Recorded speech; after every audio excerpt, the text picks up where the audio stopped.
మిమ్మల్ని అందరినీ చూడడం చాలా సంతోషం. మరొకసారి దేవుడి వాక్యాన్ని వినే ముందు చిన్న మాట ప్రార్థన చేసుకుందాం. ఇది ఒక ఓల్డ్ యాంగ్లికన్ ప్రేయర్. దాన్ని తెలుగులో ట్రాన్స్లేట్ చేశాను. ఆ ఓల్డ్ యాంగ్లికన్ ప్రేయర్ని చేద్దాం. మా తండ్రి, మాకేదైతే తెలీదో అది మాకు బోధించండి. మాకేదైతే లేదో మా ఆధ్యాత్మిక జీవితంలో దాన్ని మీరు అనుగ్రహించండి.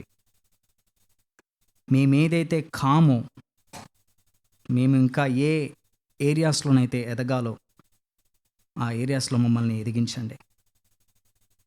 మీ కుమారుని కోసం, మీ కుమారుని నామంలో ఇది చేయండి.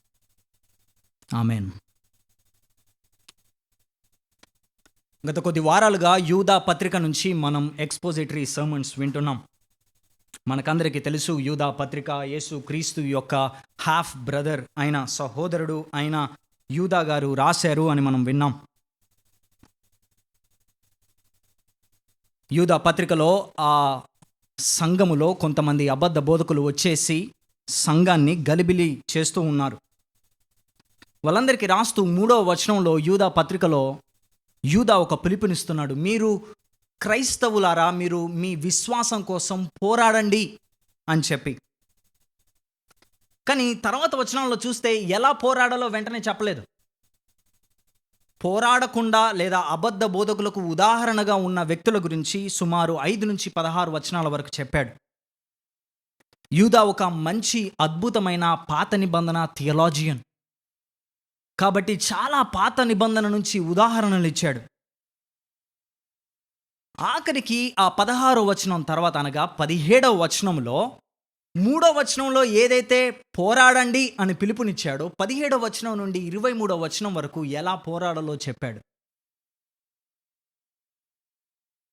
David Helm, founder and director of Charles Simeon Trust, చాలా నమ్మకమైన మంచి పాస్టర్ గారు అండ్ థియలాజియన్, ఆయన ఇలా అంటారు.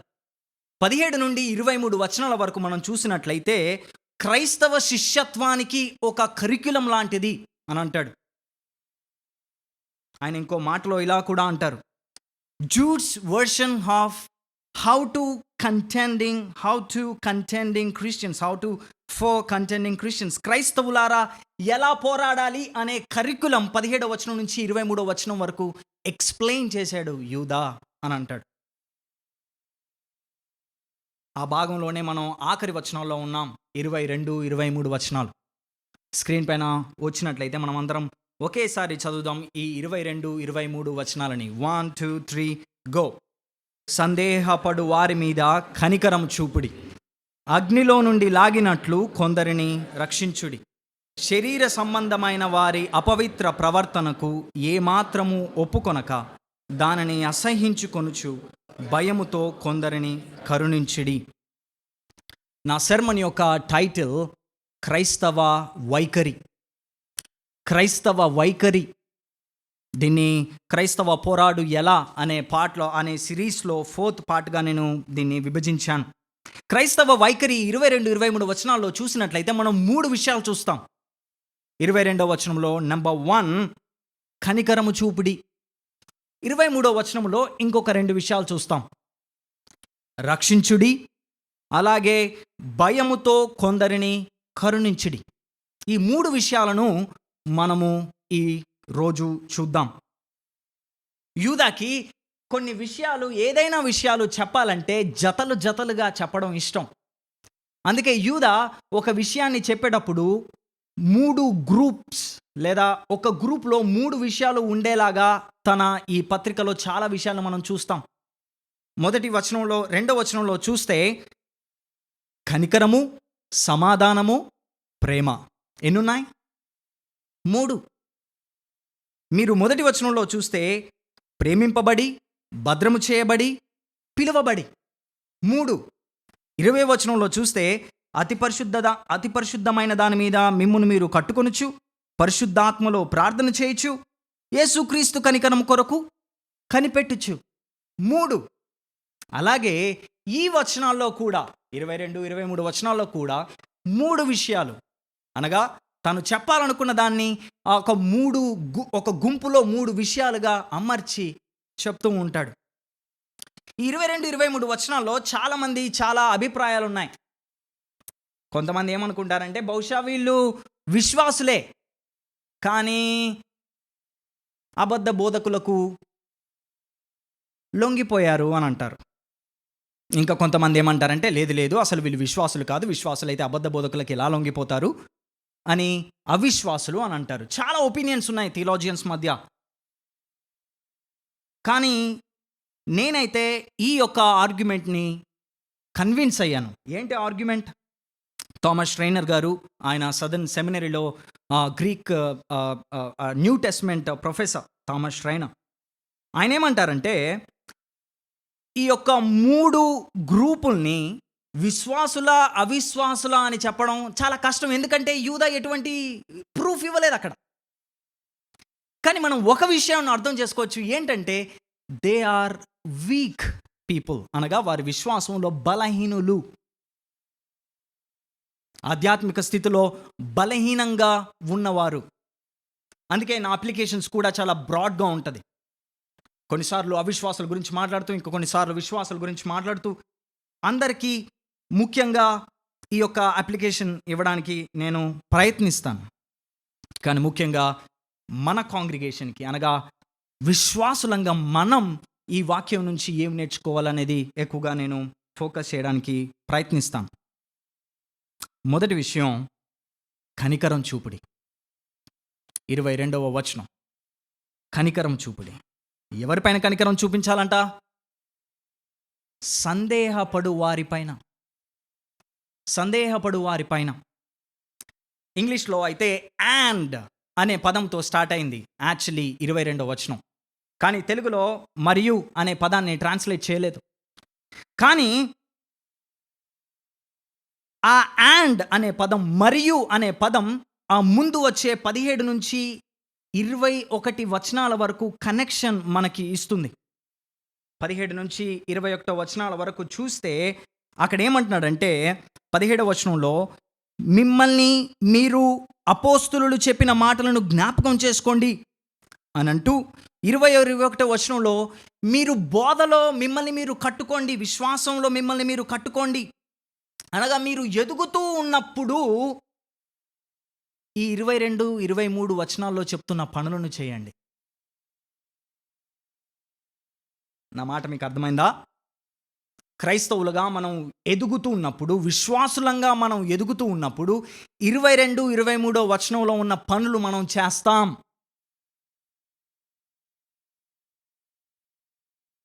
విశ్వాసులంగా బోధలో ఎదుగుతున్నప్పుడు, మనల్ని మనం కట్టుకుంటున్నప్పుడు మనం ఏం చేస్తామంటే వీళ్ళతో మనకు అవసరం లేదు, సందేహపడు వారిపైన మనకు అవసరం లేదు అని అనుకోము. కానీ అలా ఎదుగుతున్న ప్రాసెస్లో సందేహపడే వాళ్ళపైన మనం కనికరం చూపాలి. అందుకే ఆ మధ్యలో కనెక్షన్ పెట్టాడు, అండ్ మరియు.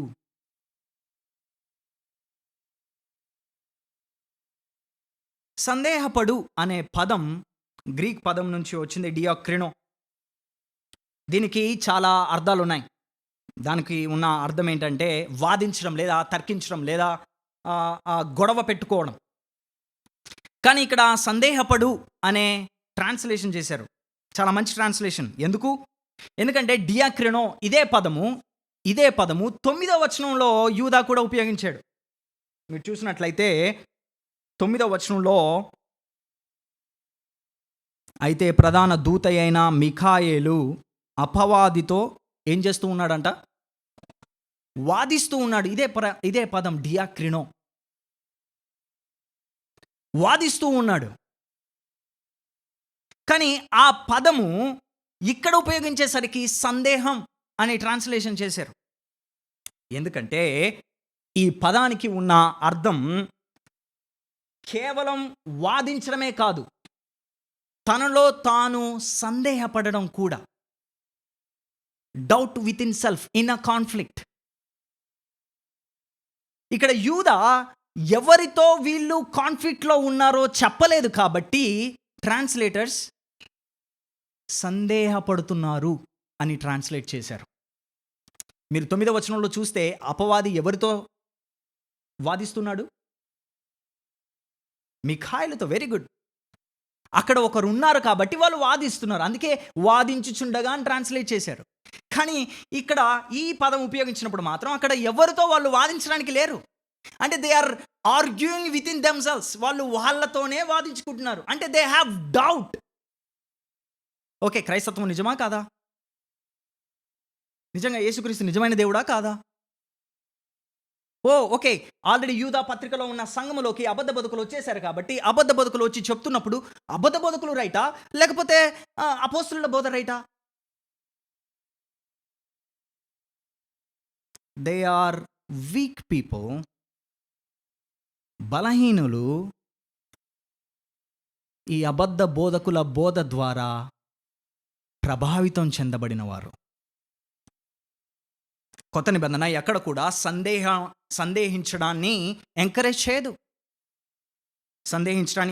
మీరు చూసినట్లయితే మత్తయి సువార్త 14వ అధ్యాయం 31వ వచనంలో, మత్తయి సువార్త 14వ అధ్యాయం 31వ వచనాన్ని మనం ఒకసారి చదువుదామా? అల్ప విశ్వాసి, ఎందుకు సందేహపడితివి?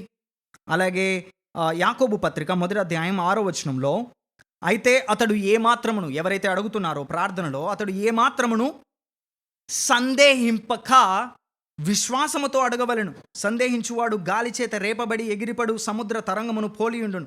కొత్త నిబంధనలో ఎక్కడ కూడా విశ్వాసంలో సందేహించడాన్ని లేదా సందేహపడడాన్ని ఎంకరేజ్ చేయలేదు. అయినప్పటికీ కూడా చూడండి, దేవుడు ఎంత దయా కృప కలిగిన వాడో.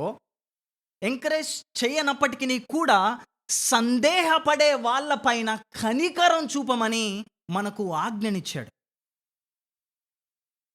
కనికరం చూపుడి అనే పదం ఇక్కడ ఇంపరేటివ్, ఆజ్ఞ, కమాండ్.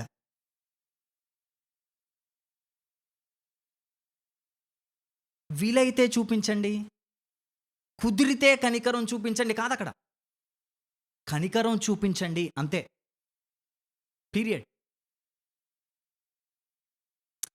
ఎందుకని యూదా కనికరం చూపించమంటున్నాడు? ఎందుకని ఆ మర్సీ చూపించమంటున్నాడు? జాగ్రత్తగా మనం ఆలోచిస్తే 2వ వచనంలో యూదా తన పత్రికను ఎలా ఆరంభిస్తున్నాడో చూడండి. 2వ వచనంలో ఒకసారి చదువుదామా? మీకు కనికరమును సమాధానమును ప్రేమయు విస్తరించునుగాక. క్రైస్తవులందరికీ కూడా యూదా ఇస్తున్న గ్రీటింగ్స్ అనగా ఒకానొక మాటలో చెప్పాలంటే, what Jude is wishing for his readers is that they would get mercy from the lord. యూదా తన పత్రికను తీసుకున్న వాళ్ళందరికీ కూడా దేవుడి కనికరాన్ని పొందుకోవాలని వారి పట్ల కోరిక కలిగి ఉన్నాడు. గ్రీటింగ్స్ చేస్తూ ఉన్నాడు. అంతేకాకుండా మీరు 20వ వచనంలో చూస్తే, 21వ వచనంలో చూస్తే విశ్వాసులు ఏం చేస్తున్నారంట? నిత్య జీవార్థమైన మన ప్రభువు అగు యేసు క్రీస్తు కనికరం కోసం కనిపెడుతూ ఉన్నారు. దేవుడి కనికరాన్ని వాళ్ళు పొందుకోవాలని యూదా ఆశపడుతున్నాడు. అంతేకాకుండా భవిష్యత్తులో వచ్చే కనికరం కోసం మీరు ఆల్రెడీ ఎదురు చూస్తున్నారు ఓ విశ్వాసులారా. కాబట్టి దయచేసి ఈ సందేహపడే వారిపైన కనికరం చూపించండి. ఎందుకంటే మీకు గుర్తులేదా, ఒకప్పుడు పాపపు స్థితిలో ఉన్న మీరు, పాపపు స్థితిలో చచ్చిన స్థితిలో ఉన్న మీరు, దేవుడు మీపైన ఎలా కనికరం చూపించాడో మీకు గుర్తులేదా? ఎఫెసీయులకు రాసిన పత్రిక 2వ అధ్యాయం 3-5 వచనాలు చదివినట్లయితే అక్కడ ఎంత చక్కని వాక్యం ఉంది. మీ అపరాధముల చేత పాపముల చేత మీరు చచ్చిన వారై ఉండగా ఈ ప్రపంచ ధర్మము చొప్పున మునుపు నడుచుకుంటిరి. వారితో కలిసి మనమందరము శరీరము యొక్కయు మనస్సు యొక్కయు కోరికలు నెరవేర్చుకొనుచు మన శరీరాశలను అనుసరించి మునుపు ప్రవర్తించుచు కడమ వారి వలనే స్వభావ సిద్ధముగా దైవోగ్రతకు పాత్రులమై ఉంటిమి. ఆయనను దేవుడు కరుణా సంపన్నుడయ్యుండి మనము అపరాధముల చేత చచ్చిన వారమై ఉండినప్పుడు సైతం మన ఎడల చూపిన తన మహా ప్రేమ చేత మనలను క్రీస్తుతో కూడా బ్రతికించెను. కృపచేత మీరు రక్షించబడి ఉన్నారు. ఒకప్పుడు నీ జీవితంలో, నా జీవితంలో, మనందరి జీవితంలో కృపను పొందిన వాళ్ళమే, దేవుడి కనికరాన్ని, కరుణను పొందిన వాళ్ళమే. కృపను కనికరాన్ని పొందిన మనం ఇతరుల పైన, అనగా వారు సందేహించు అనగా బిలీవర్స్ అయినప్పటికీ ఏదైనా డౌట్ ఉంటే, లేదా అన్‌బిలీవర్స్ అయినప్పటికిని, అనగా వారికి అసలు సువార్తే తెలవనప్పటికిని, వారిపైన మనం ఏం చూపించాలి? ఏం చూపించాలమ్మా? కనికరం. ఇన్‌ఫాక్ట్ కొత్త నిబంధన అంతా మనకు కూడా చెప్పేది ఏంటంటే, క్రైస్తవుడు కనికరపూర్ణుడై ఉండాలి. క్రైస్తవుడు కనికరం కలిగి ఉండాలి. మత్తయి సువార్త 5వ అధ్యాయం 7వ వచనంలో సర్మన్ ఆన్ ద మౌంట్, కొండ మీది ప్రసంగంలో యేసుక్రీస్తు చెప్తున్న మాట ఏంటి? కనికరము కలవారు ధన్యులు, వారు కనికరము పొందుదురు. లూకా సువార్త 6వ అధ్యాయం 36వ వచనంలో ఇంకో మాట కూడా చెప్తున్నాడు యేసుక్రీస్తు వారు. ఏంటి? మీ తండ్రి కనికరము గలవాడై ఉన్నట్టు మీరును కనికరము గలవారై ఉండాలి. బ్రదర్స్ అండ్ సిస్టర్స్, కనికరం ఈజ్ అ క్రిస్టియన్ వర్చ్యూ. క్రైస్తవుడి గుణలక్షణం, లేదా ఏమందాం, రైట్, లక్షణం.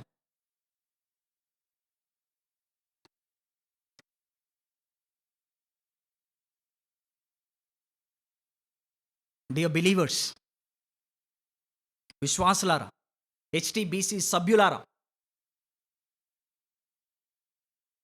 చర్చ్ లోపల అలాగే చర్చ్ బయట, సంఘము లోపల సంఘము బయట, with in the church and out side of the church, దయచేసి సందేహపడు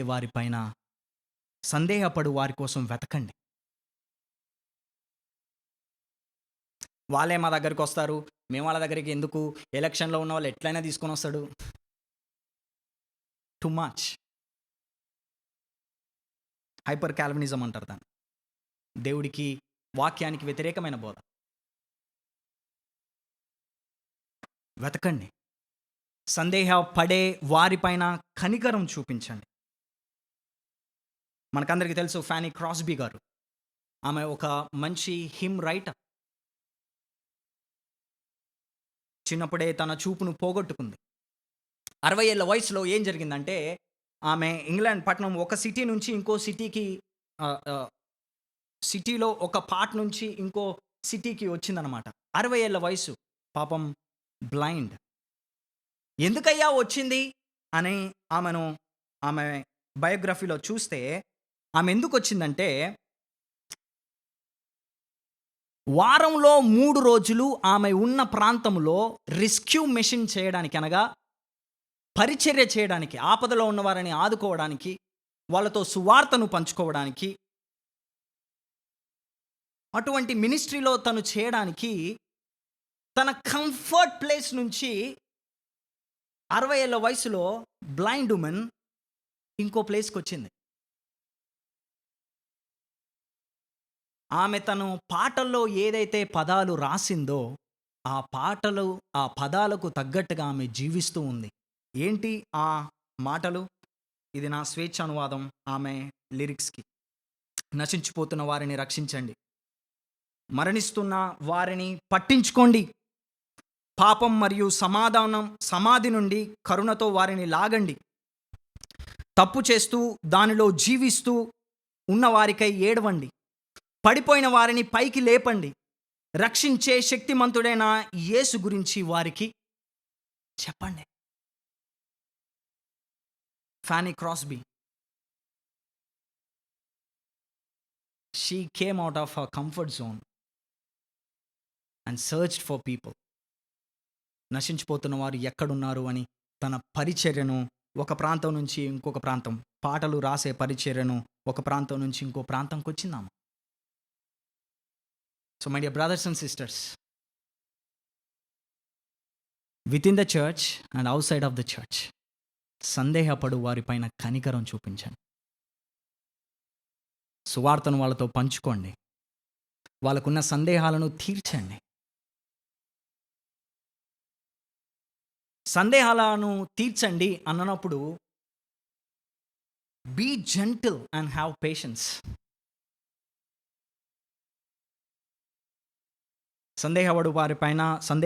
సందేహించే వారిపైన కనికరం చూపించండి. కనికరములో జెంటిల్నెస్ అండ్ పేషెన్స్, వాళ్ళకి సువార్త చెప్తున్నప్పుడు, వాళ్ళ ఆన్సర్స్‌కి, వాళ్ళ డౌట్స్‌కి జవాబులు ఇస్తున్నప్పుడు.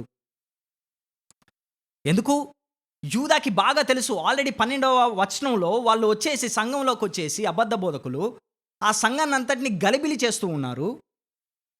సో, ఇప్పుడు యూదా తన పత్రికను రిసీవ్ చేసుకుంటున్న వాళ్ళకి ఏం చెప్తున్నాడంటే, బహుశా మీ దగ్గర కూడా కొంతమంది సందేహిస్తున్నారేమో, దయచేసి ప్లీజ్ కనికరం చూపిస్తూ వాళ్ళతో మాట్లాడండి. వాళ్ళ సందేహాలను తీర్చండి.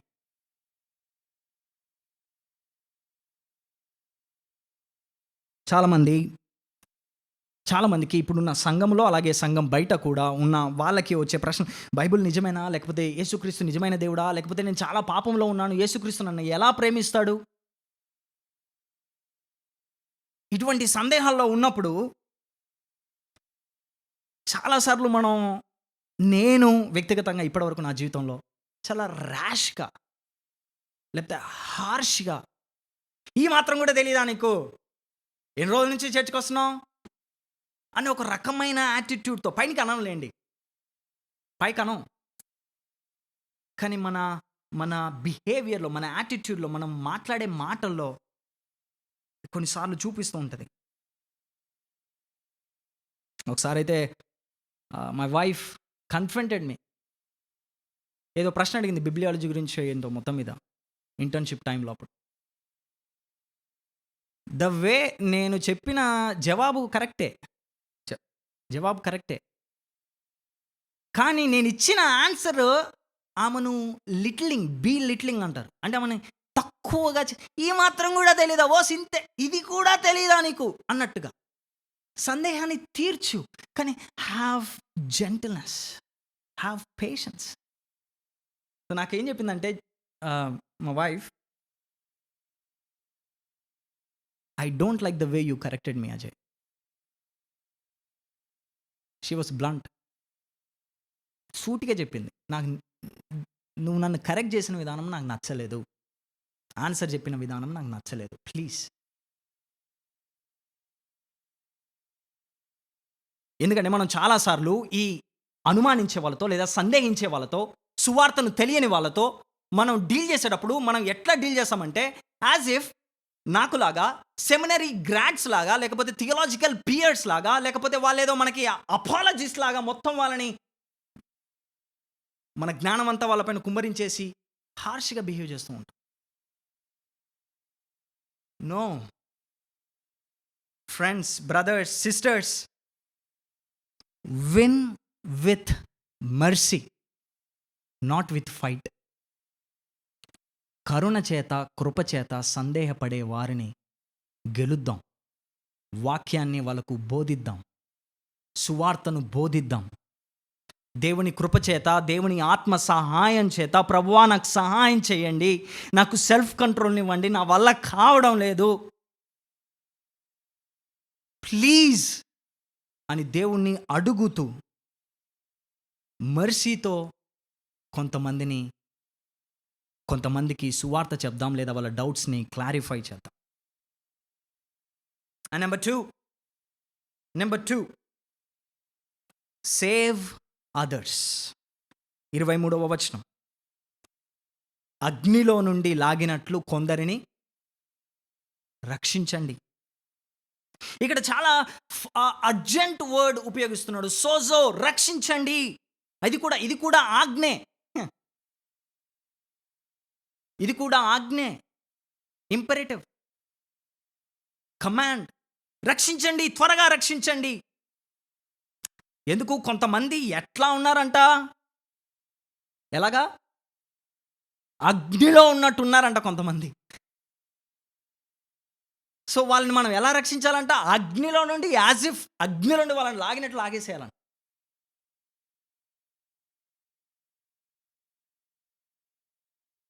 అంటే అగ్ని అనేది మెటఫోరికల్ లాంగ్వేజ్‌లో మనం చూసినట్లయితే, బైబిల్ అంతా, కొత్త నిబంధన అంతా కూడా అగ్ని అనే పదం దేనికి వాడింది? You are right. నరకానికి వాడింది. సో, కొంతమంది ఎంతగా ఉన్నారంటే, నరకపు పొలిమేరలలో ఉండి అటా ఇటా అన్నట్టుగా ఆడుతున్నారనమాట.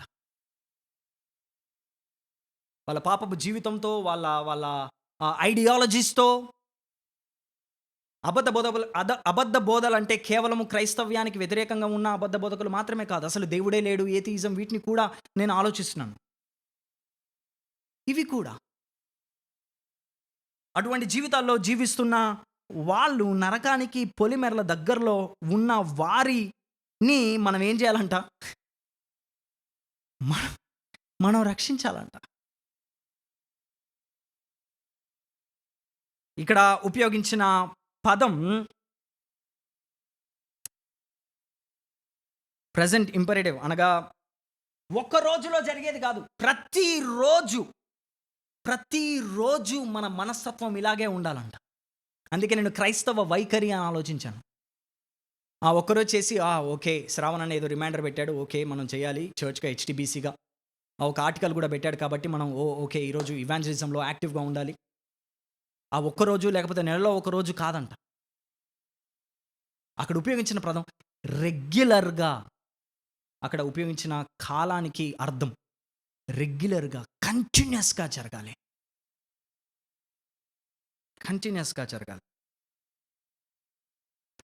కొంతమందికి ఒక డౌట్ రావచ్చు, మనం రక్షించేదేంటి?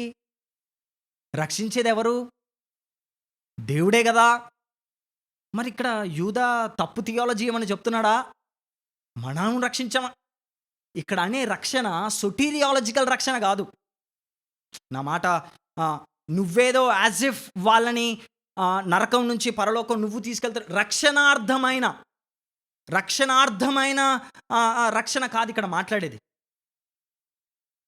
ఆఫ్ కోర్స్ రక్షణ ఇచ్చేది దేవుడే, కానీ రక్షణలో మనల్ని మానవ మాతృలుగా, మీడియేటర్స్గా, మీన్స్గా, మధ్యవర్తులుగా కూడా దేవుడు వాడుకుంటాడు. అపోస్తల కార్యంలో అపోస్తలను వాడుకోలేదా? మీరు అంతా చూసినట్లయితే వాళ్ళు వెళ్ళారు, వీళ్ళు వెళ్ళారు, వాళ్ళు వెళ్ళారు, వీళ్ళు వెళ్ళారు. యోనా గ్రంథం చూసినట్లయితే నినివే పట్టణంలో ఉన్న వారిని రక్షించడానికి దేవుడే కంప్లీట్గా రక్షించాడా, లేకపోతే ప్రజల్ని యోనాని వాడుకున్నాడా? సో కొన్నిసార్లు మనం హైపర్ స్పిరిచువల్గా ఆలోచిస్తాం అనమాట. బైబిల్లో ఉన్న దానికంటే ఎక్కువ. లేదు బ్రదర్, ఎస్ కరెక్టే బ్రదర్, నువ్వు కాదు రక్షించేది దేవుడే, కానీ నువ్వు సువార్త వాళ్ళకి చెప్పాలి, వాక్యాన్ని వాళ్ళకు బోధించాలి. అది నా రెస్పాన్సిబిలిటీ. అగ్నిలో నుండి లాగినట్లు లాగమని అంటున్నాడు. అగ్ని ఇక్కడ ఇదే యూదా పత్రికలో 7వ వచనంలో యాక్చువల్లీ ఆల్రెడీ ఉపయోగించాడు యూదా ఆ పదం. చూసారా 7వ వచనం? ఓసారి అందరం కలిసి చదువుదామా 7వ వచనం? 1 2 3 గో. ఆ ప్రకారముగానే సొదొమ గొమొర్రాలు వాటి చుట్టుపట్లనున్న పట్టణములను వీరి వలనే వ్యభిచారము చేయుచు పరశరీరానుసారులైనందున నిత్యాగ్ని దండన అనుభవించుచు దృష్టాంతముగా ఉంచబడెను.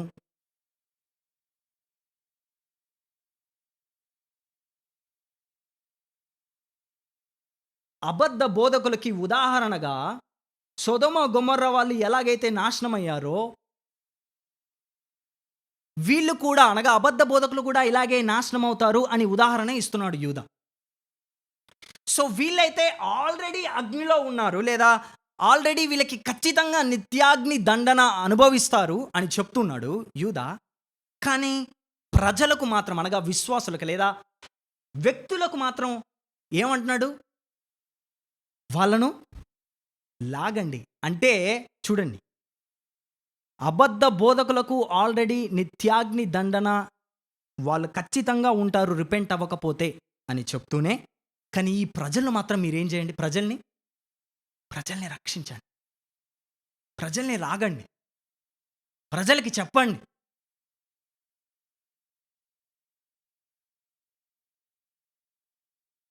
అదే కదా మన యాకోబు గారు తన పత్రికలో 5వ అధ్యాయం 19 నుంచి 20 వచనంలో ఈ మాటను చెప్తూ ఉంటారు.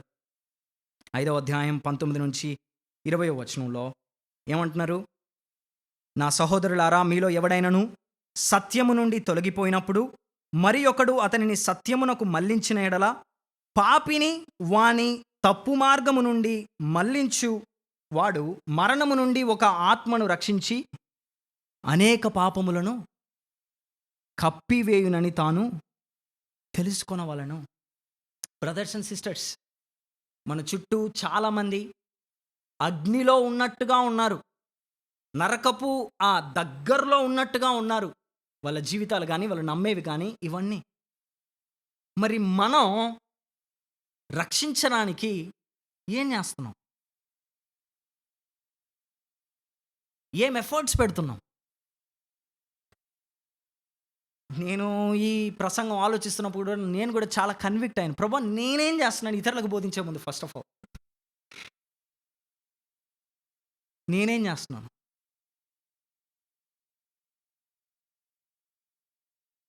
నరకంలో ఉన్న వాళ్ళను మనకెందుకులే అన్నట్టుగానే మనం ఉన్నామా? లేకపోతే నిజంగా వాళ్ళను రీచ్ అయ్యి ప్యాషనేట్‌గా వాళ్ళ కోసం ఆహ్, ఆశతో, వేదనతో, బాధతో, భారంతో సువార్తను ప్రకటిస్తూ, ప్రార్థన చేస్తూ సువార్తను ప్రకటిస్తూ ఉన్నామా? మర్చిపోకండి మళ్ళీ బ్రదర్స్ అండ్ సిస్టర్స్ 17వ అధ్యాయం నుంచి 21వ వచనం వరకు చూస్తే ఆత్మీయంగా ఎదిగే వాడు ఖచ్చితంగా ఈ పనులు చేస్తాడు. నా మాటలు మీకు అర్థమవుతున్నాయా? అపోస్తలుల బోధలో నిన్ను నువ్వు కట్టుకుంటుంటే, వారి మాటలను జ్ఞాపకం చేసుకుంటూ, విశ్వాసంలో నిన్ను నువ్వు ఎదిగితే 22, 23 వచనంలో ఉన్న పనులు నువ్వు చేస్తావు. ఒకవేళ నీకు ఇటువంటి ప్యాషన్ లేకపోతే నువ్వు ఎదుగుతున్నావో లేదో, అసలు రక్షించబడ్డావో లేదో ఒక్కసారి నిన్ను నువ్వు ఎగ్జామిన్ చేసుకోమని రిక్వెస్ట్ చేస్తూ ఉన్నాను.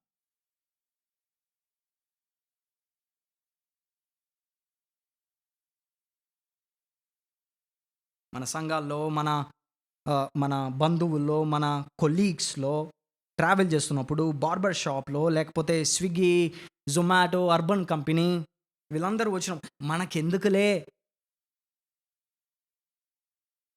మనకెందుకులే చాలా చాలా ఎక్కువగా వాడే కోట్, నేను విన్న కోట్ ఏంటి, చాలా రోజులు నమ్మిన కోట్ ఏంటంటే,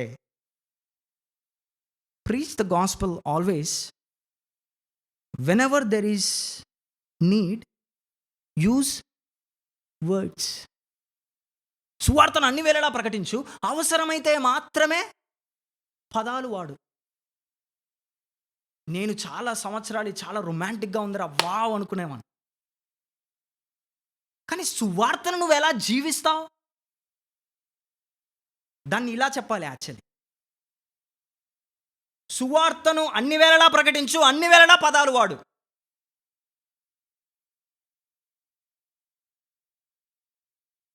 use words brothers. Use words sisters. నోరు తెరిచి మనం చెప్పాలి. యెస్, నువ్వు మంచిగా జీవిస్తూ, మాదిరిగా జీవిస్తూ ఉంటే, ఈయన బహుశా చాలా మంచోడు ఉన్నారా, వీడు కొంచెం డిఫరెంట్‌గా ఉన్నాడా, ఈ అమ్మాయి, ఈ అక్క, ఈ చెల్లి కొంచెం డిఫరెంట్‌గా ఉన్నారా అని అనుకుంటారు. అంతేగాని యేసుక్రీస్తు వారి పాపాల కోసం మరణించాడని, తిరిగి లేచాడని, వారిని కూడా యేసుక్రీస్తు రక్షిస్తాడని వాళ్ళకెలా తెలుస్తది చూసే వాళ్ళకి? ఎలా తెలుస్తది? అందుకే ఈ కోట్ కొంచెం ఆహ్, నే నేను మార్చాలనుకున్నాను. ఆఫ్‌కోర్స్ ఇది చాలామంది మార్చారు. నేను వాళ్ళని ఫాలో అవుతున్నాను అంతే. Use words always. Fanny Crosby లాగా shall we go to an extra mile out of our comfort zone? చక్కగా, ప్రశాంతంగా, ఆనందంగా ఉన్నానులే, వస్తున్నానులే 9-6 లేకపోతే ఏదో ఒక షిఫ్ట్ ప్రశాంతంగా వెళ్తున్నాను, వస్తున్నాను, ఫస్ట్‌కి నా సాలరీ వస్తుంది, ఐయామ్ సూపర్ హ్యాపీ అని అనుకుంటే బహుశా something problem with our hearts. City stud Charles Thomas stud 1860 నుంచి 1931 వరకు ఆయన జీవించారు. ఆయన ఇంగ్లాండ్‌లో ఒక చాలా స్టార్ క్రికెట్ ప్లేయర్. కేంబ్రిడ్జ్‌లో చదువుకున్నాడు. సిటీ స్టడ్ ఆయన క్యాంపస్‌లో లేదా చదువుకున్నప్పుడు లేదా తర్వాత మొత్తం మీద ఎలాగోలా సువార్తను తెలుసుకున్నాడు. అప్పుడు ఆయన అనుకున్నాడు, నేను ఒక మిషనరీగా వెళ్ళాలి. సో ఇండియా వచ్చాడు. ఇండియా మాత్రమే కాదు, ఆయన ఇండియాలో పరిచర్య చేసి తర్వాత మిగతా పర్షియా మిగతా దేశాల్లో కూడా పరిచర్య చేసి ఆఖరికి ఆఫ్రికా వెళ్ళి ఆఫ్రికాలో చనిపోయారు. మిషనరీగా, క్రికెటర్. ఎంత డబ్బులో కదా! హి లెఫ్ట్ ఇట్. ఆయన ఒక కోట్ చెప్పారు. Some want to live within the sound of church or chapel bell. I want to run a rescue shop within a yard of hell. కొందరు చర్చ్ బిల్డింగ్ లేదా చాపెల్ గంట వినబడే ప్రాంతంలో జీవించాలని కోరుకుంటారు.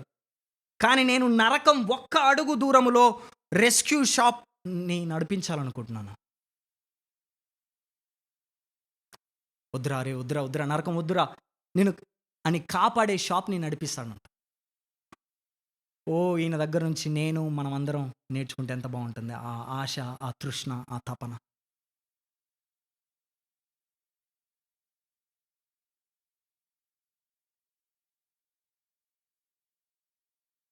అప్లికేషన్ అలాగే ఒక కాషన్ కూడా ఇవ్వాలనుకుంటున్నాను. ఏంటి? నరకపు పొలిమేరలలో ఉన్న వారిని అగ్నిలో నుండి కొంతమందిని లాగినట్టు మనం లాగాలంటే వాళ్ళను రీచ్ అవుట్ అవ్వడానికి కావలసిన జ్ఞానం కూడా మనకు కావాలి. 22వ వచనాన్ని మళ్ళీ చెప్తున్నాను, రిపీట్ చేస్తున్నాను. 22, 23 వచనాల్లో ఎస్పెషల్లీ ఈ వచనాల్లో ఉన్నది జరగాలంటే వాళ్ళు 17, 21 వచనంలో ఉన్నది జరగాలి. వాళ్ళు ఎదగాలి, వాళ్ళను వారు కట్టుకోవాలి, ఎదురు చూడాలి, ఇవన్నీ జరగాలి. అప్పుడే ఈ ఈ వచనాలు మన జీవితాల్లో జరుగుతాయి. అనగా మనం అలా చేయడానికి ప్రయత్నిస్తాం.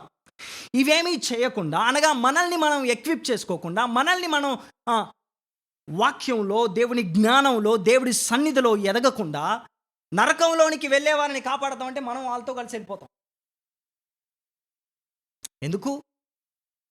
కరెక్ట్ మాటలు, వాక్యం తెలవకపోతే ఎదురు ప్రశ్నించే వాళ్ళకి నువ్వేం జవాబు చెప్పగలవు? దేవుడి ఆత్మ యొక్క సహాయం లేకపోతే, దేవుడి వాక్యం యొక్క వెలిగింపు లేకపోతే ఎదురాడే వారికి మనం ఎటువంటి వాక్యం చెప్పగలం? ఎటువంటి మాటలు వాళ్ళకి మనం కన్విన్సింగ్‌గా మాట్లాడగలం? కోర్స్ దేవుడు తన ఆత్మ చేత ఎలాగైనా రక్షించగలడు. కానీ ముందు మనం ఎదుగుతున్నామా అనేది కూడా మనం ఆలోచిద్దాం.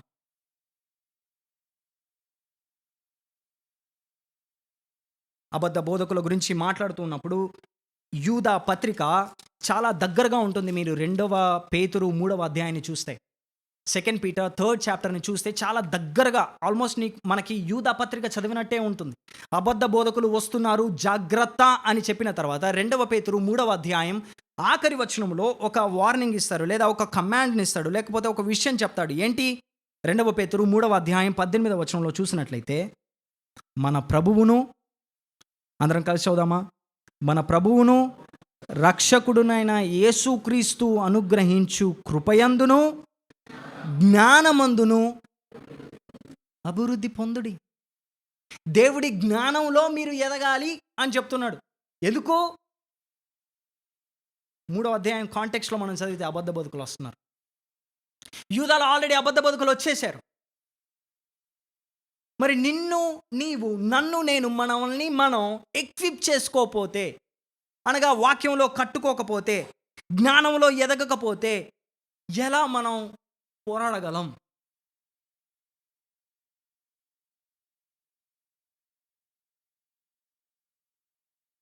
ప్రియ సంగమా, మనమందరం దేంట్లో మన జీవితాన్ని ఇన్వెస్ట్ చేస్తున్నాం? దేంట్లో? ఎక్కడికి వెళ్తున్నాం? ఏం చేస్తున్నాం? యూదా ఒకవేళ ఈ రోజుల్లో ఇప్పుడు హెచ్‌టీబీసీకి వస్తే ఏం చెప్పేవాడు అంటే, మన అందరి మధ్యలో ఒక్కొక్క లైన్‌కి ఒక్కొక్కరి ముఖం దగ్గరికి వచ్చి నిన్ను నువ్వు కట్టుకో అని చెప్పేవాడేమో. ఎదుగు అని చెప్పేవాడేమో.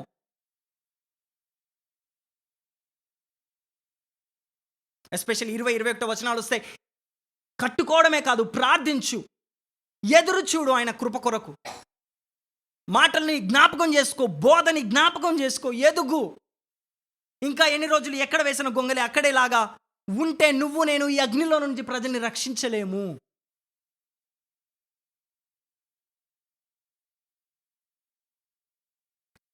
నీ ఖాళీ సమయాన్ని నేను ఎలా ఉపయోగిస్తామో అదే మన హృదయాన్ని తెలియజేస్తుంది.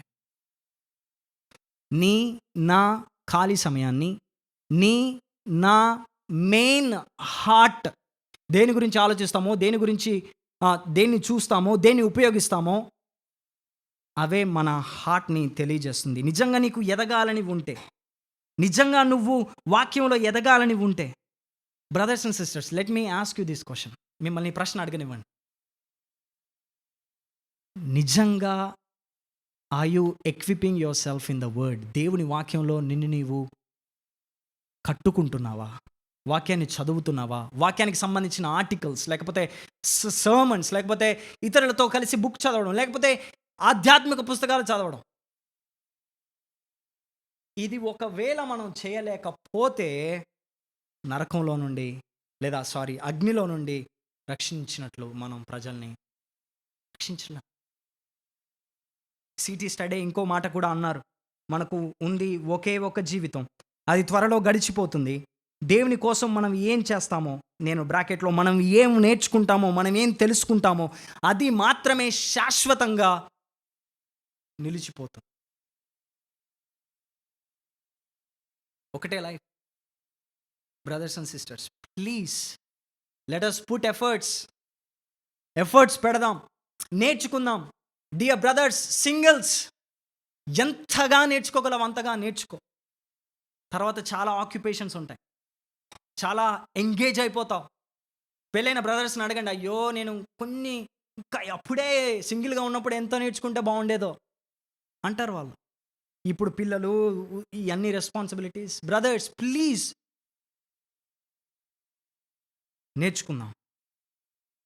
All right. నెంబర్ 1, కొందరిని సందేహించు వారిపైన కనికరం చూపుదాం. నెంబర్ 2, రక్షించుదాం. నెంబర్ 3, భయముతో కొందరిని కరుణిద్దాం. Show mercy with fear. ఆ వచనాన్ని 23 ఆఖరి భాగాన్ని అందరం కలిసి చదువుదామా?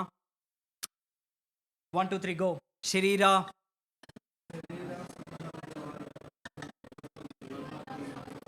దానిని అసహించుకొనుచు భయముతో కొందరిని కరుణించుడి.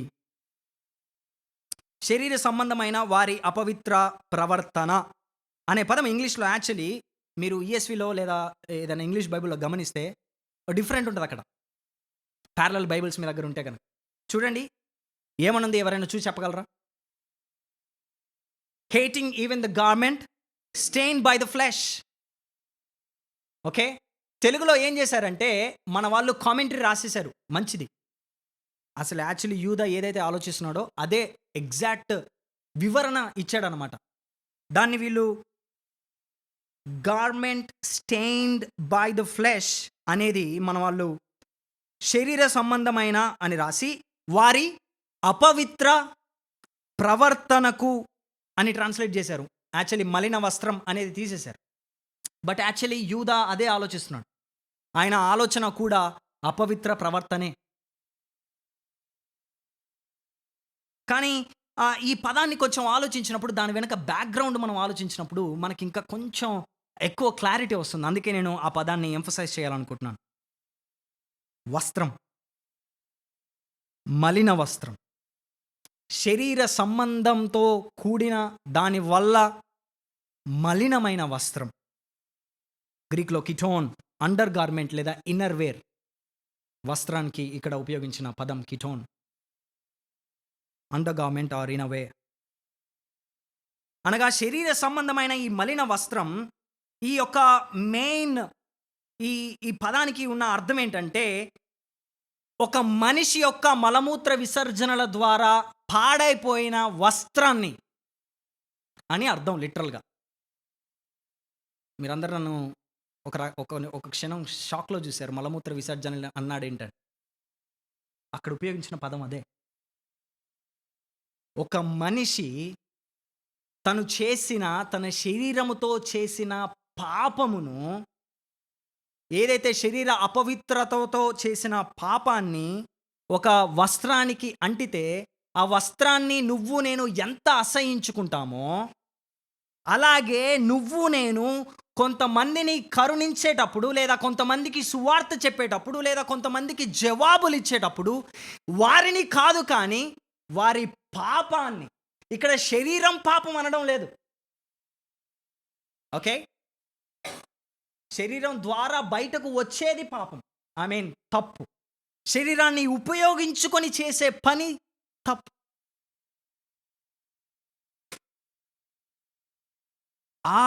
దాన్ని ఎంత అసహించుకుంటామో అంతగా అసహించుకొని భయపడుతూ వారికి సువార్తను ప్రకటించాలి, లేదా వాళ్ళకి జవాబులనివ్వాలి.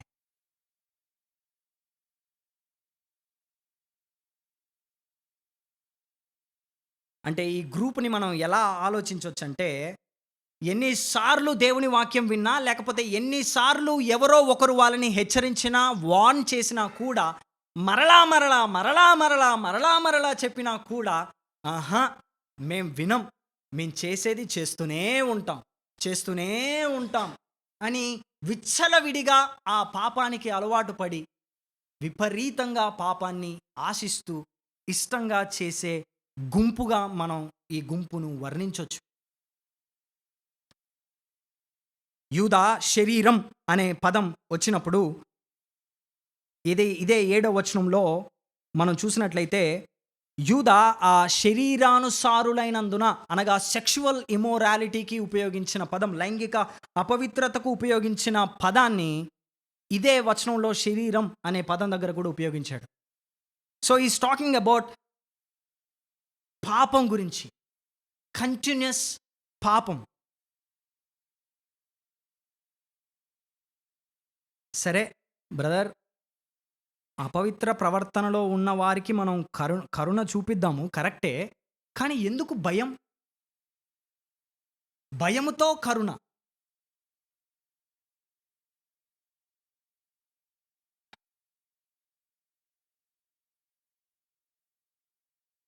ఎవరైనా ఒక అగ్ని దగ్గర, లేకపోతే ఒక అగ్నిగుండం దగ్గర పడిపోయిన వారు, లేదా అగ్నితో కాలబడుతున్న వారికి ఎళ్ళిపోయి మనం అజాగ్రత్తగా వాళ్ళను ఆర్పాలని చూసినా, కొంతమందికి ఇది బాగా తెలుసు. ఎస్పెషల్ విలేజెస్‌లో ఉన్న వాళ్ళకి. ఎవరికైనా నీళ్ళలో, చెరువులో, బావుల్లో మునిగిపోయిన వారిని మనం కాపాడాలని చూసినా 2 ప్రమాదాలుంటాయి. ఏంటి? ఆ అగ్నోడు మనల్ని వాడి మంటకు తట్టుకోలేక పాపం మనకు అంటించొచ్చు. లేదా నీటిలో మునిగిపోయేవాడు ఆహ్, ఆహ్, ఆహ్, క ఆ! పాపం తట్టుకోలేక వాడు మనల్ని పట్టుకోవచ్చు గట్టిగా. అందుకే నాకు ఈత నేర్పించినప్పుడు మా డాడీ ఏమన్నాడంటే, "రేయ్! ఎవరైనా నీటిలో మునిగిపోతే ఫస్ట్ వాడి జుట్టుని పట్టుకో, ఇంకేం పట్టుకోకు. నువ్వు ఏది పట్టుకున్నా వాడు నిన్ను ముంచేస్తాడు." ఇక్కడ కూడా అదే జరుగుతుంది. ఎందుకని భయముతో కరుణ చూపించాలి? వీళ్ళు ఎంతగా పాడైపోయారంటే, వీళ్ళ దగ్గరికి నువ్వు వెళితే వాళ్ళు ఇన్వాల్వ్ అయిన పాపం వలన కొన్నిసార్లు నువ్వు టెంప్ట్ అవ్వచ్చు. వాళ్ళు ఇన్వాల్వ్ అయిన ఆ సిన్‌ఫుల్ లైఫ్ ద్వారా నువ్వు ఇబ్బంది పడొచ్చు. కొంచెం ఇంకా బ్రాడ్‌గా చెప్పాలంటే, వాళ్ళకున్న సందేహాల ద్వారా, వాళ్ళకున్న ఐడియాలజీ లేకపోతే ఫిలాసఫీ ద్వారా నీ ఆలోచన కూడా పాడైపోవచ్చు. నీ విశ్వాసం కూడా పాడైపోవచ్చు. సో జాగ్రత్త. జాగ్రత్త. ఇదే ఆలోచనని, ఇదే ఆలోచనని గలతీయులకు రాసిన పత్రిక 6వ అధ్యాయం మొదటి వచనంలో పౌలు చెప్తున్నాడు. ఏం చెప్తున్నాడు? గలతీయులకు రాసిన పత్రిక 6వ అధ్యాయం మొదటి వచనం. అందరం కలిసి చదువుదామండి. ఒకడు ఏ తప్పిదములోనైనను చిక్కుకొని ఎడల ఆత్మ సంబంధులైన మీలో ప్రతివాడును తానును శోధింపబడుదునేమో అని తన విషయమై చూచుకొనుచు సాత్వికమైన అట్టివానిని మంచి దారికి తీసుకొని రావలను. ఇంకొక రకంగా చెప్పాలంటే, యూదా లేదా పౌలు వీళ్ళేమంటున్నారంటే, వాళ్ళు పాపంలో ఉన్నారు కాబట్టి మనకొద్దు అమ్మ బాబోయ్ అని పారిపోవడం ఇది వేరన్నమాట. ఇది అనదర్ ఎక్స్‌ట్రీమ్. అలా కాదు, కానీ పాపంలో ఉన్నారు కరెక్టే. కానీ మనం భారముతో వాళ్ళను రక్షించాలి, కానీ భయముతో, జాగ్రత్తతో. ఎందుకు? Because of our own sinful hearts. మన సొంత పాపాలు, మన సొంత హృదయం. అందుకే యూదా ఏమంటున్నాడంటే, ఏ మాత్రము ఒప్పుకొనక, వాళ్ళు చేస్తున్న పాపాన్ని ఏ మాత్రము ఒప్పుకొనక, దానితో అగ్రి అవ్వకు. Correct, wonderful, this is so common brother, ఇట్లా స్టార్ట్ అవుతుంది అనమాట. కరెక్టే బ్రదర్, కామన్ అంటే యు ఆర్ వాటర్ డౌనింగ్ మెల్లగా. Okay, love the sin but hate the sin. అతనిపైన కరుణ చూపించు, కానీ అతడు చేసిన పాపాన్ని మాత్రం ఇష్టపడకు, గద్దించు, హేట్ ఇట్.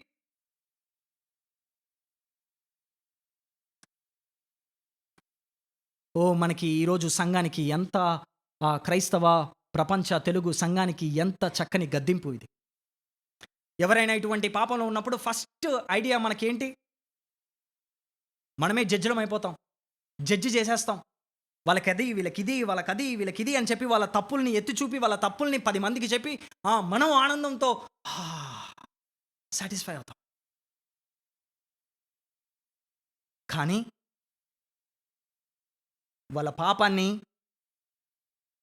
దాని పట్ల భయముతో, జాగ్రత్తతో, ఒకవేళ నువ్వు నేను సహాయం చేయగలిగితే వాళ్ళను రీచ్ అయ్యి వాళ్ళకు సహాయం చేస్తే ఎంత బాగుంటుంది, వాళ్ళతో మాట్లాడితే ఎంత బాగుంటుంది.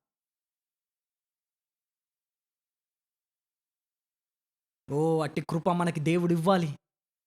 హెచ్డిబిసి ప్రతి మెంబర్కి పాపములో పడి ఉన్న వారికి సహాయం, కరుణ చూపించే మనసు మనకు రావాలి. బట్ కాషన్, హెచ్చరిక, జాగ్రత్త ఏంటి? వారి పాపాన్ని బట్టి జాగ్రత్త. చర్చ్ బయట, వర్క్ ప్లేస్లో కానీ, రిలేటివ్స్లో కానీ, ఎస్పెషలీ కౌన్సిలింగ్లో మీరు ఏమైనా, అంటే కౌన్సిలింగ్ అంటే పెద్ద పదం యాక్చువల్లీ. మనం చాలా ఫ్రీ కౌన్సిలింగ్ చేస్తాం, అంటే ఫ్రీగా సలహాలు ఇచ్చేస్తాం. ఫోన్లో కానీ, మెసేజ్లలో కానీ చాలా ఫ్రీగా కౌన్సిలింగ్ చేస్తాం. సెన్సిటివ్ ఏరియాస్కి వచ్చేసరికి ఎస్పెషల్లీ ఆపోజిట్ జెండర్స్తో జాగ్రత్త ఉండండి. బ్రదర్స్ అండ్ సిస్టర్స్, మీకు భారం ఉండొచ్చు, దేవునికి స్తోత్రం, ఆ భారాన్ని దేవుడు ఇచ్చాడు. కానీ కొన్నిసార్లు sensitive issues, extra marital affair కానీ, లేకపోతే సెక్షువల్ రిలేషన్షిప్స్ కానీ, లేకపోతే any relationship which has this sex కానీ, లేకపోతే పోర్నోగ్రఫీ కానీ, ఇవన్నీ ఉన్నప్పుడు ఆపోజిట్ జెండర్తో జాగ్రత్త. అవాయిడ్ చేస్తే మంచిది. Actually that's not your responsibility. Go to a brother. ఒకవేళ బ్రదర్తో అయితే, సిస్టర్స్, అన్న, తమ్ముడు, ప్లీజ్ ఈ బ్రదర్తో మాట్లాడాలి. With in the church also. Brothers, మీకు ఏదైనా తెలిస్తే, ఏదైనా సిస్టర్స్ గురించి గైడ్ టు సిస్టర్స్, లేకపోతే అమ్మా నాకు కాదమ్మా సిస్టర్స్ దగ్గరికి వెళ్ళండి. ఎందుకు? Because of our own sinful hearts. Please. ఇలానే చాలా స్టార్ట్ అవుతాయి, ఎక్కడనో ముగుస్తాయి. Inside the church, brothers, sisters, mentoring గ్రూప్స్లో ప్లీజ్ బీ కేర్ఫుల్, జాగ్రత్త. ఎందుకు? మెంటరింగ్ గ్రూప్స్లో, అకౌంటబిలిటీలో చాలా ఓపెన్గా మాట్లాడుతూ ఉంటాం. మన మెంటీస్తో ఓపెన్గా మాట్లాడుతున్నప్పుడు, మెంటర్స్, గాడ్ యువర్ హార్ట్స్, ప్రే.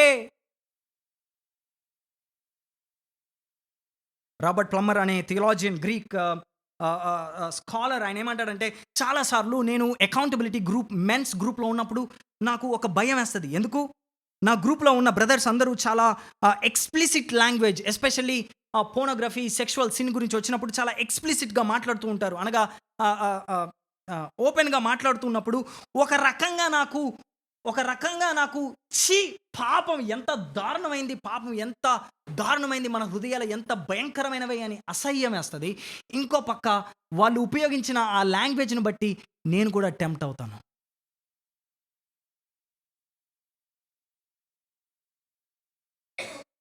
నా జీవితంలో ఈ అకౌంటబిలిటీ గ్రూప్లో నేను కూడా ఒక్కొక్కసారి ఫెయిల్ అయిపోయాను. నా మెంటీస్ చాలా ఎక్స్ప్లిసిట్ లాంగ్వేజ్ ఓపెన్ చేసి చెప్పినప్పుడు నేను కూడా దానికి శోధింపబడ్డాను. Brothers and sisters, within the church, with fear, భయముతో కరుణ చూపండి అనే ఈ ప్రిన్సిపల్ వన్ అనదర్ మినిస్ట్రీలో చాలా ముఖ్యం బ్రదర్స్ అండ్ సిస్టర్స్. దయచేసి ఈ విషయాన్ని జ్ఞాపకం చేసుకోండి. And also out side of the church, ఎవరినైనా మీరు ఈ సువార్తను పంచుకుంటున్నప్పుడు, ప్లీజ్, ఒకవేళ ఇటువంటి పాపంలో వాళ్ళు ఉంటే జాగ్రత్త. ఒకవేళ ఆ విషయంలో నువ్వు వీక్ అయితే, ఆ విషయంలో నీకు టెంప్టేషన్ ఉంటే, ఎవరో ఒకరిని సలహా అడుగు. జాన్ మెకార్థర్ గారు అంటారు, ఇదంతా చెప్పిన తర్వాత యూదా పత్రిక పైన తన వ్యాఖ్యానాన్ని ఇచ్చిన తర్వాత, ఈ సహాయం చేసే వాళ్ళకు తన ఆడియన్స్‌కి అనగా యూదా రాసిన ఆడియన్స్‌కి ముఖ్యంగా వాళ్ళకు ఉండాల్సింది ఏంటంటే they need to have discernment. వివేచన అవసరం. ఏది, ఎక్కడ, ఎలా బిహేవ్ చేయాలి, ఎలా వాళ్ళతో మెదలాలి. కరుణతో, భయముతో కరుణ చూపించండి అన్నప్పుడు నేను ఎక్కడ బ్రేకులేయాలి, ఎక్కడ నేను ముందుకెళ్ళాలి అనేది మనకు అవసరం. వివేచన అవసరం. So please pray my dear brothers and sisters. యూదా నేను ముగింపులోకి వస్తున్నాను. యూదా తన పత్రికను బోధిస్తూ బహుశా పాత నిబంధనలో జకరియా చెప్పిన విషయాలను ఆయన ఆ మెసేజ్‌ను ఇక్కడ బోధిస్తున్నాడేమో అనిపిస్తూ ఉంటది. ఎందుకు? యూదా పత్రికకి, జకరియా గ్రంథానికి చాలా క్లోజ్ కనెక్షన్స్ ఉన్నాయి. జకరియా గ్రంథం మొదటి అధ్యాయం 16వ వచనం చూసినట్లయితే, చిన్న బ్యాక్‌గ్రౌండ్ ఇవ్వనివ్వండి. జకరియా, హగ్గై ఇద్దరు సమకాలికులు. మనం హగ్గై గురించి చూసాం కదా కొన్ని మంత్స్ క్రితం. 70 ఏండ్ల చెర తర్వాత, 70 ఏండ్ల చెర తర్వాత, బబులోను అధికారంలో ఉన్న తర్వాత, చెర నుంచి తీసుకొచ్చిన తర్వాత జకర్యాకి దేవుడు ఒక దర్శనాన్ని ఇచ్చాడు. ఏమనంటే, నేను కరుణతో వస్తున్నాను. I'm coming with mercy and I will build the temple. I will build you Jerusalem. నేను కరుణతో వస్తున్నాను, మిమ్మల్ని నేను కట్టబోతున్నాను, మీ మందిరాన్ని కట్టబోతున్నాను. ఈ 2 పదాలు ఎక్కడైనా విన్నట్టు గుర్తొస్తున్నాయా? యూదా పత్రికలో కరుణ చూపించండి, అలాగే మిమ్మల్ని మీరు కట్టుకోండి. సో జకర్యాకి దేవుడిచ్చిన వాగ్దానం దర్శనం మొదటి అధ్యాయం 16వ వచనంలో చూసినట్లయితే, కాబట్టి యెహోవా సెలవిచ్చినదేమనగా, జకర్యా మొదటి అధ్యాయం 16వ వచనం, యెహోవా సెలవిచ్చినదేమనగా, వాత్సల్యము గలవాడనై నేను యెరూషలేము తట్టు తిరిగి ఉన్నాను, అందులో నా మందిరము కట్టబడును. ఇదే సైన్యములకు అధిపతియగు యెహోవా వాక్కు. ఇంకను యెహోవా సియోనును ఓదార్చును, యెరూషలేమును ఆయన ఇంకా కోరుకొనును. అంతేకాదు 2వ అధ్యాయంలో ఇంకొక వాగ్దానం ఇచ్చాడు, ఇంకొక దర్శనం ఇచ్చాడు. క్షమించండి, ఇంకొక దర్శనం, ఇంకొక విజన్. జకర్యా 2వ అధ్యాయం మొదటి 4 వచనాలు కొంచెం అందరం కలిసి చదువుదామా? మొదటి 4 వచనాలు. మరియు నేను తేరి చూడగా కొలనూలు చేత పట్టుకున్న ఒకడు నాకు కనబడెను. నీవెక్కడికి పోవచ్చున్నావని నేను అతనిని అడగగా, అతడు యెరూషలేము యొక్క వెడల్పును పొడుగును ఎంతైనది కొలచి చూడబోచున్నానను. అంతటా నాతో మాట్లాడుచున్న దూత బయలుదేరగా, మరి ఒక దూత అతనిని ఎదుర్కొనవచ్చెను. 2వ దూత పరిగెత్తిపోయి యెరూషలేములో మనుషులను పశువులను విస్తారమైనందున అది ప్రాకారములు లేని మైదానముగా ఉండునని ఈ యవనునికి తెలియజేయమని మొదటి దూతకు ఆజ్ఞ ఇచ్చెను. ఆ దర్శనం వచ్చింది జకర్యాకి, మందిరం కట్టబోతున్నాను అని. కాకపోతే ఆ యెరూషలేమును కట్టబోతున్నాను, ఆ యెరూషలేం పట్టణం ఎలా ఉండబోతుందో ఒక దూత చెప్తూ ఉన్నాడు అనమాట ఈ యవనుడు అనగా ఈ జకర్యాకి. ఆ పట్టణం ఎలా ఉండబోతుందంట? దెర్ ఆర్ నో ప్రాకారమ్స్, లేవు, ప్రహారీ వాల్స్ లేవు. సో చాలా ఓపెన్ ఆ పట్టణం. ఓకే, ఇంకొక దర్శనం వచ్చింది 3వ అధ్యాయం మొదటి 6 వచనాలు, అలాగే 9 నుంచి 10 వచనాలు చూద్దాం. జకర్యా 3వ అధ్యాయం మొదటి కొన్ని వచనాలు అందరం కలిసి చూద్దాం. మరియు యెహోవా దూత ఎదుట ప్రధాన యాజకుడైన యెహోషువ నిలవబడుటయు, సాతాను ఫిర్యాది అయి అతని కుడిపార్శ్వమున నిలబడుటయు అతడు నాకు కనపరచెను.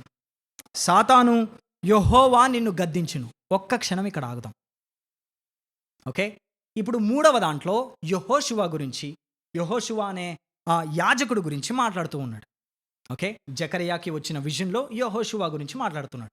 యెహోషువ ఒక యాజకుడు. అతని ఎదుట యెహోషువ మీద సాతాను ఫిర్యాదు చేస్తూ ఉన్నాడంట. సో అప్పుడు ఇక్కడ చూడండి ఏమంటున్నాడో 9వ వచనంలో, ఆ మొదటి వచనంలో, సాతాను యెహోవా నిన్ను గద్దించును. ఈ పదం మీరు యూదా పత్రికలో 9వ వచనంలో చూస్తారు. యూదా పత్రిక 9వ వచనం. ఒక్కసారి మీ బైబిల్స్ తీసి చూడండి. యూదా పత్రిక 9వ వచనం. ప్రభువు నిన్ను గద్దించునుగాక. మీరు ఒకవేళ ఏమంటారు, ఇంగ్లీష్ బైబిల్ వాడితే అక్కడ ఇన్వర్టెడ్ కామర్స్ అంటే హీస్ కోటింగ్ సమ్వన్ అనమాట. సో యూదాకి తెలుసు ఈ పాత నిబంధనకి సంబంధించిన విషయం. సో యెహోవా నిన్ను గద్దించునుగాక అని అన్నాడు. మళ్ళీ జకర్యా చదువుదాము. యెరూషలేమును కోరుకును యెహోవా నిన్ను గద్దించును, ఇతడు అగ్నిలో నుండి తీసిన కొరివి వలనే ఉన్నాడు కదా. ఇందాక 22వ వచనంలో 23వ వచనంలో మనం ఏం చూసాం? కొంతమందిని అగ్నిలో నుండి లాగినట్లు. సో ఇక్కడ యెహోషువ ఎలా ఉన్నాడంట? అగ్నిలో నుండి తీసిన కొరవి వలె ఉన్నాడంట. అంతేకాదు, ముందుకు వెళ్ళండి అని యెహోవా దూత సాతానుతో అనెను. యెహోషువ ఏ వస్త్రాలు? మలిన వస్త్రములు ధరించిన వాడై, మలిన వస్త్రాలు ధరించి ఉన్నాడంట. మలిన వస్త్రాలు ధరించి దూత సముఖంలో నిలిచి ఉండగా, దూత ఏమని చెప్తూ ఉన్నారు? నిలిచి దగ్గరగా ఉన్న వారిని పిలిచి, ఇతని మైల బట్టలు తీసివేయుడి అని ఆజ్ఞాపించి, నీ దోషమును పరిహరించి ప్రశస్తమైన వస్త్రములతో నేను అలంకరించుచున్నాను అని సెలవిచ్చాను. అతని తల మీద తెల్లని పాగా పెట్టించునని నేను మనవి చేయగా, వారు అతని తల మీద తెల్లని పాగా పెట్టి వస్త్రములతో అతన్ని అలంకరించి యెహోవా దూత దగ్గర నిల్చుండెను. 9-10 వచనాలు. ఇదే సైన్యములకు అధిపతి యెహోవా వాక్కు, మరియు ఒక్క దినములోనే నేను ఈ దేశం యొక్క దోషములు పరిహరింతును. 10వ వచనం చాలా ముఖ్యం. ఈ అద్భుతమైన సువార్త లేదా ఈ అద్భుతమైన గుడ్ న్యూస్, యెరూషలేము పాపాలను దేవుడు క్షమించబోతున్నాడు. యెహోషువాని ఎలాగైతే పాపాలు క్షమించి వేశాడో, మలిన వస్త్రాలు తీసేసి కొత్త వస్త్రాలు ఎలాగైతే ఇచ్చాడో, ఈ శుభవార్త 10వ వచనంలో మీరేం చేయాలి? ఆ దినమున ద్రాక్ష చెట్ల క్రిందను అంజూరపు చెట్ల క్రిందను కూర్చుండుటకు మీరందరూ ఒకరినొకరు పిలుచుకొని పోదురు. This is the good news. దేవుడు రాబోతున్నాడు. సమ్మరి, జకర్యా మొత్తం ఈ 3 అధ్యాయాల సమ్మరి. దేవుడు కట్టబోతున్నాడు, దయతో వస్తున్నాడు. ఆయన ప్రాకారం చాలా పెద్దది, పట్టణం చాలా పెద్దది, ప్రాకారము లేవు. ఎవరైతే క్షమించబడి, అనగా యెహోషువ లాంటి వ్యక్తులు ఎవరైతే ఆ పాపాలన్నిటినీ, ఆ మలిన వస్త్రాలన్నిటినీ తీసివేసి కొత్త వస్త్రాలు ధరించి దేవుడు పాపాలను క్షమిస్తాడు అన్న గుడ్ న్యూస్ ప్రజలకెళ్ళి చెప్తే, ప్రజలందరూ వచ్చి ఆ పట్టణములో అంజూరపు చెట్ల క్రింద, ఆ ద్రాక్ష చెట్ల క్రింద రెస్ట్ తీసుకుంటారంట. మై డియర్ ఫ్రెండ్స్, ఇది మన జీవితాల్లో జరగలేదా? ఇది మన జీవితాల్లో జరగలేదా? మనం పాపులుగా ఉన్నప్పుడు, దౌర్భాగ్యులుగా ఉన్నప్పుడు, ఇష్టం వచ్చిన పాపాలు జీవిస్తూ ఉన్నప్పుడు ఏం జరిగింది? దేవుడు కరుణతో రాలేదా? దేవుడు కరుణతో వచ్చి సాతాను మనల్ని ఫిర్యాదులు చేస్తున్నప్పుడు, అజయ్ ఇది చేశాడు, అది చేశాడు అన్నప్పుడు, బికాస్ యేసు క్రీస్తు వారు చేసిన త్యాగాన్ని బట్టి, మన ప్రధాన యాజకుడైన యేసు క్రీస్తు వారు చేసిన త్యాగాన్ని బట్టి మన మలిన వస్త్రాలను తీసివేసి నూతన ప్రశస్త వస్త్రాలను ఇవ్వలేదా? మన పాపాలను క్షమించలేదా? పాపాలను క్షమించి ఇప్పుడు మనకిచ్చిన ఆజ్ఞ ఏంటి? ఇప్పుడు వెళ్ళి ఈ శుభవార్తను అందరికీ చెప్పండి, కరుణించండి, రక్షించండి. మత్తయి సువార్త 28వ అధ్యాయం, వెళ్ళండి, సువార్తను ప్రకటించండి. యూదా జకర్యా మాటలను తీసుకొని ఇక్కడ అదే మెసేజ్ ఇస్తున్నాడు. కట్టుకోండి, కరుణించండి. కట్టుకోండి, కరుణించండి.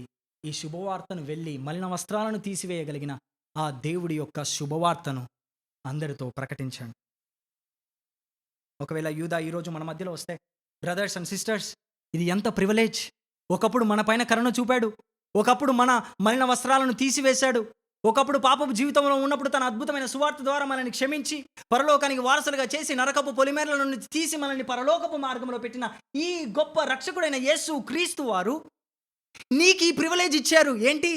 ఇతరులకెళ్ళి చెప్పడం, ఇతరులకెళ్ళి సువార్తల గురించి వివరించడం.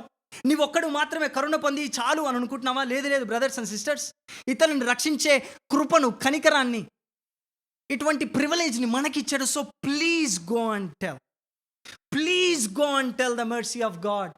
దేవుడి దయను ఇతరులకు వివరించండి. చాలామంది అనుకునేది ఏంటంటే దేవుడు కోపోద్రక్తి, చాలా రోషం కలిగినవాడు. యెస్, వాస్తవమే. కానీ ఆయన కనికరపూర్ణుడు కూడా, దయాపూర్ణుడు కూడా. ఈరోజు మనం వాక్యంలో చూసాం. ఇంకా ఇక్కడ ఎవరైనా ఈ దయను అర్థం చేసుకోకపోతే, అమ్మా, అన్న, అక్క, చెల్లి, తమ్ముడు, మీతోనే నేను మాట్లాడుతున్నాను. యేసు క్రీస్తు దయ నీకు తెలుసా? ఈరోజే నువ్వు మరణిస్తే నీ నీ యొక్క స్థితి ఏంటి? యేసుక్రీస్తును తెలియని ఈ జీవితం, యేసుక్రీస్తును నమ్మని విశ్వసించని జీవితం ఆ నరకములో వెళ్ళాల్సిందే. కానీ నువ్వు నేను యేసుక్రీస్తు దయపైన, ఆయన కలవరి సిలువలో నీ స్థానంలో నా స్థానంలో ఏదైతే ఆ యొక్క పాపాన్ని తీసివేశాడో, ఆయన సిలువ త్యాగం ద్వారా మనల్ని ఎలాగైతే క్షమిస్తాడో, దాన్ని విశ్వసించడం ద్వారా నా జీవితాల్లో ఆయన చేసిన అద్భుత కార్యాన్ని నువ్వు నేను విశ్వసించామా? అమ్మా, ప్లీజ్, యేసుక్రీస్తు నీ పాపాల కోసం మరణించాడు, విశ్వసించు. బ్రదర్స్ అండ్ సిస్టర్స్, ఈ సువార్తను నువ్వు ఆల్రెడీ విశ్వసిస్తే నువ్వు నేను ఇతరులకు బోధిస్తున్నామా? ఈ ప్రివిలేజ్ని, ఈ అద్భుతమైన జాయ్ని, ప్రాకారం లేని పట్టణంలో మనం అందరం కలిసి దేవుని ఆ సన్నిధిలో, స్వర్గములో, పరలోకములో ఆనందించే ఆనందాన్ని నువ్వు నేను మాత్రమే ఆనందించాలనుకుంటున్నామా, లేదా ఇతరులకు చెప్పాలనుకుంటున్నామా? ఆ ఆనందం నీది నాది. ఈ ఆనందం ఇతరులకు కూడా దేవుడు ఇవ్వాలని ఆశపడుతూ ఉంటుండగా మనం ఎందుకని మనతోనే దాచుకుంటున్నాం? క్రైస్తవ, పోరాడు. క్రైస్తవ, పోరాడు. ఎలా? 17 నుంచి 23 వచనాలు ఇలా చెప్తున్నాయి. నెంబర్ 1, అందరం కలిసి అవుదాం. నెంబర్ 1, అపోస్తలులు పూర్వమందు మీతో చెప్పిన మాటలను జ్ఞాపకం చేసుకొనుడి. అపోస్తలులు చెప్పిన మాటలను జ్ఞాపకం చేసుకోవడం ద్వారా పోరాడదాం. నెంబర్ 2, దేవుని ప్రేమలో నిలిచినట్లు మనల్ని మనం కాచుకోవడం, అలా పోరాడాలి. నెంబర్ 3, విశ్వసించు అతి పరిశుద్ధమైన దాని మీద, అనగా వాక్యం పైన మనల్ని మనం కట్టుకోవాలి. నెంబర్ 4, పరిశుద్ధాత్మలో ప్రార్థన చేయాలి, అనగా ప్రార్థన చేయాలి పరిశుద్ధాత్మ దేవుడి సహాయం ద్వారా. 21వ వచనం. నెంబర్ 5, నిత్య జీవార్థమైన యేసుక్రీస్తు కనికరం కోసం మనం కనిపెట్టాలి. సందేహపడు వారిపైన కనికరపడాలి. అగ్నిలో నుండి లాగినట్లు కొందరిని రక్షించాలి, భయముతో కొందరిని కరుణించాలి. ఇలా మన క్రైస్తవ పోరాటాన్ని పోరాడాలి. అట్టి కృప దేవుడు మనకు అనుగ్రహించును గాక. ప్రార్థన చేసుకుందాం.